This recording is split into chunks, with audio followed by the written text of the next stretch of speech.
কারণে হয়নি, বরং ওই সময়কার রাষ্ট্রপতি সংবিধান না মেনে তত্ত্বাবধায়ক সরকার ব্যবস্থা প্রতিষ্ঠা করার ক্ষেত্রে সংবিধানের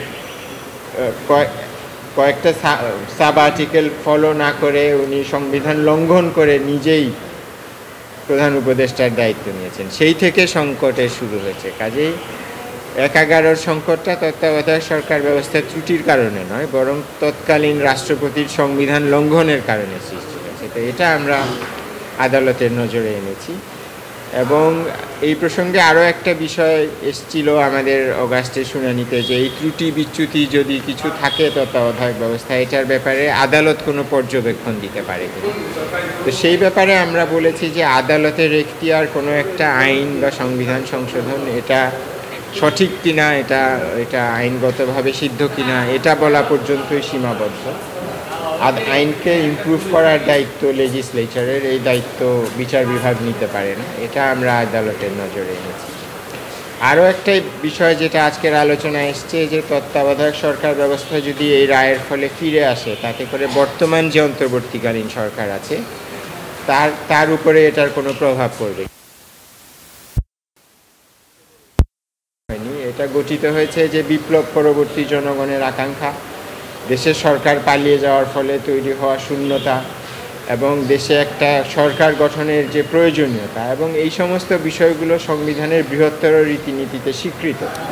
তার ভিত্তিতে এই সরকার গঠিত হয়েছে, এবং এই সরকারকে জনগণ কয়েকটা জিনিস করার ম্যান্ডেট দিয়েছেন। এর মধ্যে একটা তো হলো দেশ পরিচালনা করা, তারপরে হলো বিপ্লব পরবর্তী আকাঙ্ক্ষাকে রূপায়ণ করার জন্য সংস্কার করা, তারপরে হলো সবশেষে একটা নির্বাচন করে নির্বাচিত সরকারের হাতে ক্ষমতা ছেড়ে দেয়।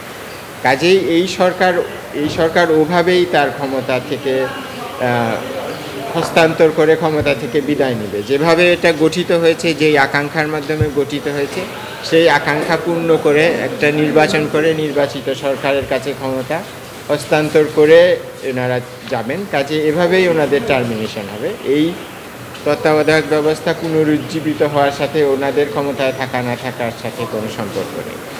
আরেকটা প্রশ্ন এসছে এবং বিভিন্ন জায়গায় আলোচনাও হয়, আজকে এটা আমরা আদালতে তুলেছি প্রশ্নটা। সেটা হলো তত্ত্বাবধায়ক সরকার ব্যবস্থা যদি ফিরে আসে রায়ের ফলে, তাহলে কি এই যে আসন্ন ফেব্রুয়ারির যে নির্বাচন, তার আগেই একটা তত্ত্বাবধায়ক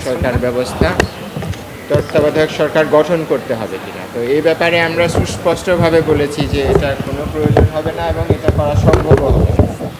কারণ তত্ত্বাবধায়ক সরকার ব্যবস্থা করার যেই বিধান ত্রয়োদশ সংশোধনীর মাধ্যমে সংবিধানে অন্তর্ভুক্ত করা হয়েছে, তার মধ্যে একটা বিধান হচ্ছে 58 সি ধারা, এবং তার 2 উপ অনুচ্ছেদ, এবং ওই উপ অনুচ্ছেদে খুবই সুস্পষ্টভাবে বলা আছে যে তত্ত্বাবধায়ক সরকার ব্যবস্থা গঠিত হবে সংসদ ভেঙে দেওয়ার 15 দিনের মধ্যে।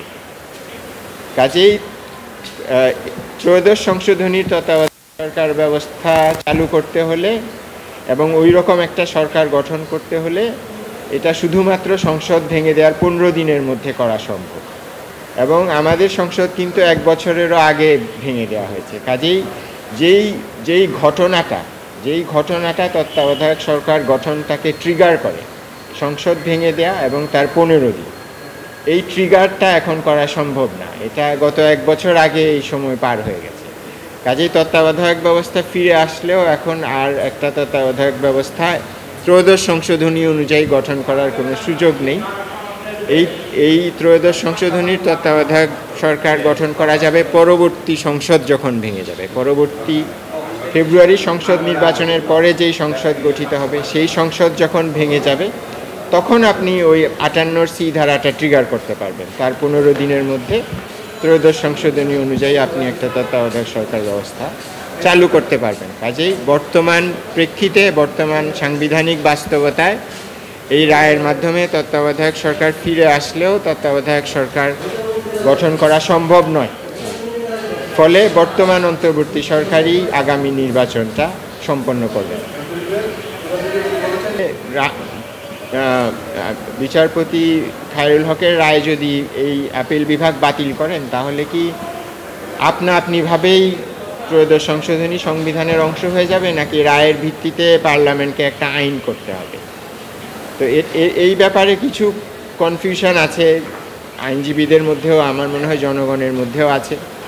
তো সেটা আমরা নজির আগের আমাদের ৮ম সংশোধনী মামলা, ষোড়শ সংশোধনী মামলার ভিত্তিতে আমরা বলেছি যে এটা আমাদের একটা মানে এস্টাবলিশ আইনই আছে যে কোনো কিছু বাতিল হলে তার আগেরটা আপনিভাবে পুনরুজ্জীবিত হয়, এবং যেহেতু এটা আমাদের দেশের আইন এভাবে পুনরুজ্জীবিত হয়, কাজেই আপনাদের আদেশের মাধ্যমে যদি ত্রয়োদশ সংশোধনী পুনরুজ্জীবিত হয় তাহলে সংসদের ক্ষমতা খর্ব হবে না। এভাবে আমি এটাকে ব্যাখ্যা করেছি। কারণ